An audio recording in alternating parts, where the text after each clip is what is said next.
There are so many things that can trigger inflammation, from what we eat to stress and everything in between.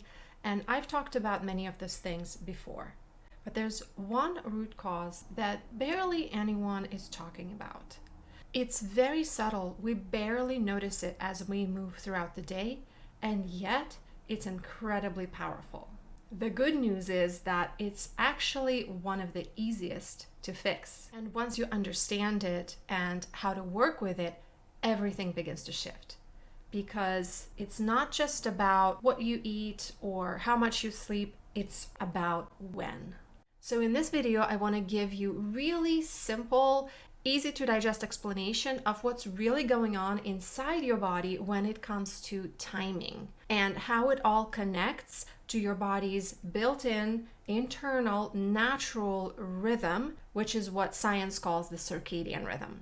You will learn which everyday choices, the ones that we sometimes make without even realizing, can really disrupt that rhythm, and how breaking that rhythm over time can lead to issues like inflammation, stubborn weight gain, and further down the road, things like metabolic disease, autoimmune flare-ups, and even cancer. I'll also share with you why these disruptions become more challenging in midlife when we hit our 40s, 50s, or even 60s. And most importantly, I will share with you the practical strategies that are simple, that are doable, that you can start to bring into your day-to-day life to bring your body back into rhythm so that you can reduce inflammation and feel better. I'm Nadya, by the way. I combine cutting-edge science of health, nutrition, longevity with time-tested wisdom from Ayurveda, yoga's sister science of holistic health, to help women reduce inflammation, optimize their metabolism, their energy, their weight, to really take charge of their health and to feel better. So if any of this resonates, make sure to give this video a gentle thumbs up and also subscribe. Here's a little confession.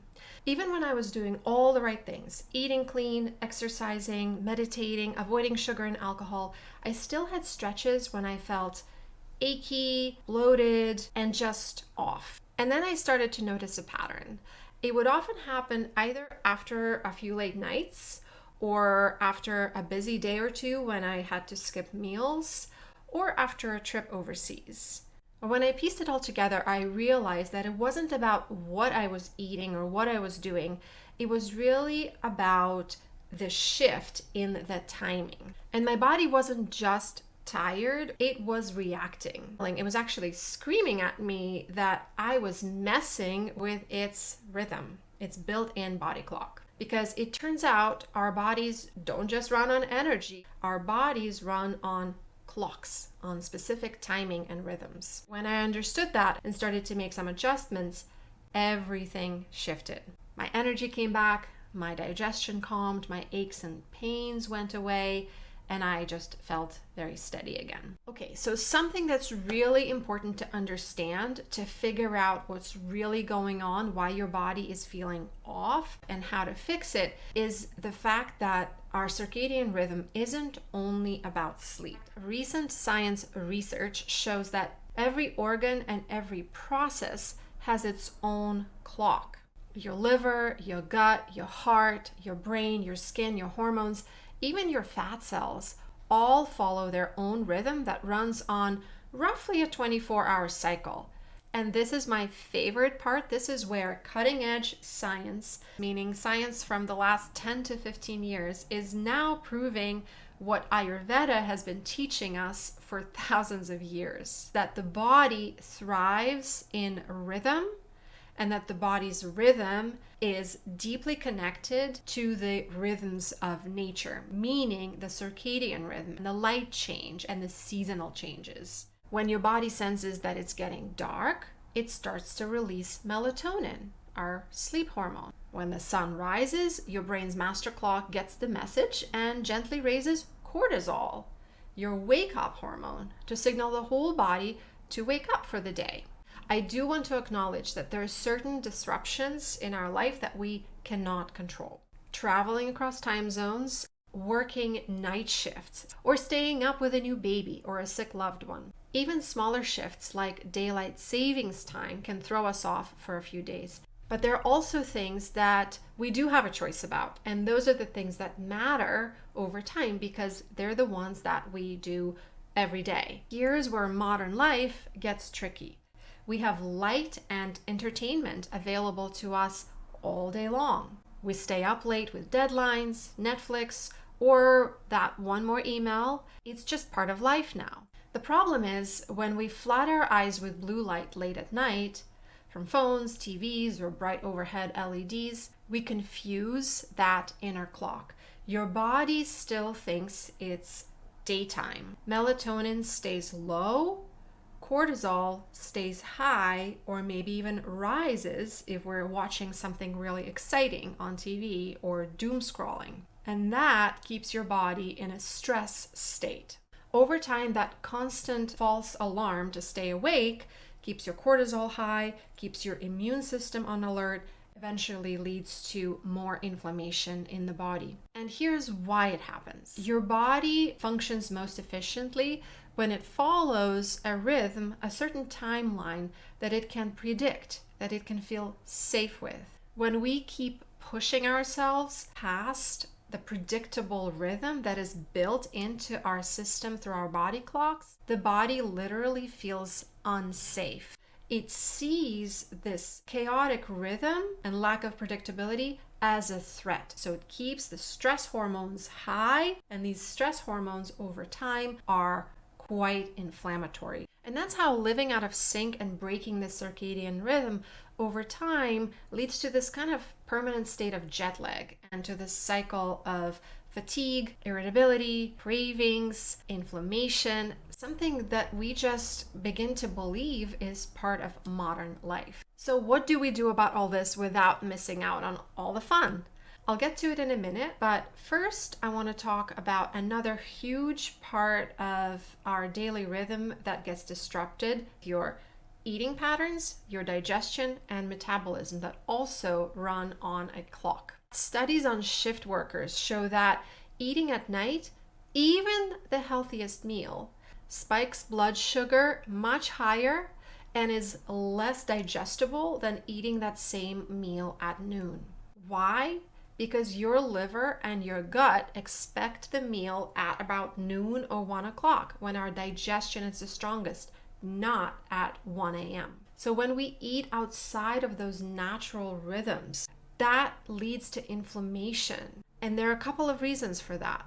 Biologically, when you eat at approximately the same time every day, your body produces a certain amount of hunger hormones, satiation hormones, as well as digestive enzymes to really help you get the most nourishment out of that food. And so when you eat at odd times, the body just gets confused. It doesn't know when to produce those enzymes or those hunger and satiation hormones. The body just isn't ready to absorb, digest, detoxify, eliminate. And just like before with sleep, when the body feels confused about food signals, it feels threatened, it feels unsafe. And that constant stress signal and elevated stress hormones is what keeps inflammation alive and spreading throughout the body. I like to think of the body as a village, and every organ, every system is like an office or a set of workers that have their own jobs. And maybe your brain is the mayor, but all the different organs and all the different systems really depend on the clock tower in the village square to tell them when to start work, when to take a lunch break, and when to go to rest. During the day, there's all these different crews working. When nighttime comes, day crews are supposed to go to rest, and the night shift begins with cleanup crews coming to clear the clutter, repair some of the parts of the village. And this is exactly when a lot of the cleanup, detox, and repair processes are supposed to be happening in the body in the middle of the night. So when we are eating late, when we're going to bed late, there's chaos in the village. Farmers end up working in the middle of the night, whereas the cleanup crew that's supposed to be doing the night shift is sleeping during the night. And so the body just starts to function not at its full capacity. And again, the confusion leads to stress. Stress hormones rise, inflammation increases. Here's something that can be especially relevant for those of us in midlife. When we hit our 40s, 50s, or 60s, these disruptions of our inner body clocks become more challenging to manage. Our body becomes more sensitive to them. What used to be one fun late night in our 20s now feels like a full body crash, right? This is because in our 40s and 50s or 60s, when estrogen begins to decline, we lose estrogen's natural anti-inflammatory quality and also its ability to regulate our circadian clocks. And it can be really discouraging because when we hit midlife, even when we're doing all the right things, the body just doesn't respond the same way. And so this is why paying attention to our daily rhythm and creating more structure instead of more chaos becomes even more important in midlife. The good news is this, because these are our choices, our daily habits that we don't even realize are disrupting our circadian rhythm, we can choose to do things differently. We have the power to make changes. Science and Ayurveda both teach that daily rhythm, daily routines is what will help us bring our body into balance. I actually don't love the word routine. It sounds kind of restrictive and maybe a little bit boring. The Ayurvedic term for this concept is dinacharya. Dina means day, charya means movement. I like to picture this movement as a wheel on a chariot that's moving us through life. So in this wheel, when all the spokes, our daily habits, are evenly spaced, they're strong, they're straight, the wheel turns smoothly, we travel through our days in a smooth manner. But when some of those spokes are missing or crooked or unevenly spaced, we wobble through the day. And eventually our wheel and our chariot breaks down. The good news is that this root cause of inflammation, the disrupted body clocks, is actually the easiest to fix. The strategies are quite simple. So here they are. You want to make sure that you wake up and go to sleep at approximately the same time every day, even on weekends, because your body doesn't know the difference between a Tuesday and a Sunday. If you have a huge sleep deficit, then yes, spend some weekends catching up on that sleep, but then bring your schedule to be more regular. Ideally, you will wake up around the time of the sunrise. That is the biggest cue that your body, through your eyes and through your brain, will receive to start to reset its circadian rhythm. When we sleep in much past the sunrise, we miss out on that opportunity to sync our body clocks with the clocks of nature that we are wired to sync with. The same thing happens at night. After the sun sets and nature's lights are dimming, what's really important, especially in the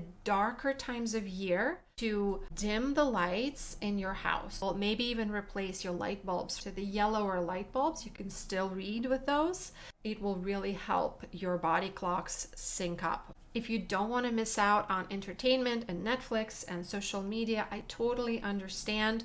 The most important thing to do is to give your body a digital sunset at least an hour before you go to bed. So that is one of the trickiest parts for people that I support, is to let go of screens right before bed.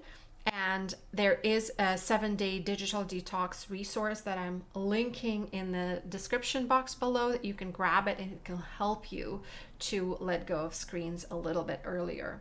In addition, in the evening, you want to establish some kind of nighttime ritual. Just like we cue a baby to go to sleep and sleep really well through a very specific ritual.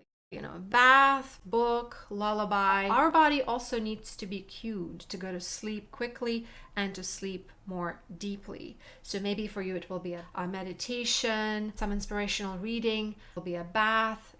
And then in the morning, what you want to do is actually get your eyeballs on the first daylight. Just even stepping outside onto your porch and looking at the sky, taking a few deep breaths will give you that really deep and powerful cue to reset your body clocks. Now, in terms of food habits, you want to eat at regular times as much as possible every day. You don't want to skip meals, and ideally avoid snacks, and eat your biggest, most substantial meal closer to the middle of the day. That is the best digestive time. Most importantly, I invite you to think about this process of bringing your body back in sync with your inner body wisdom as a way of collaborating with your body, so that your body can begin to collaborate with you again, so that you can finally feel better. In the description box below, I've linked a few resources that can be of help. And if you want to go deeper and learn more about other root causes of inflammation,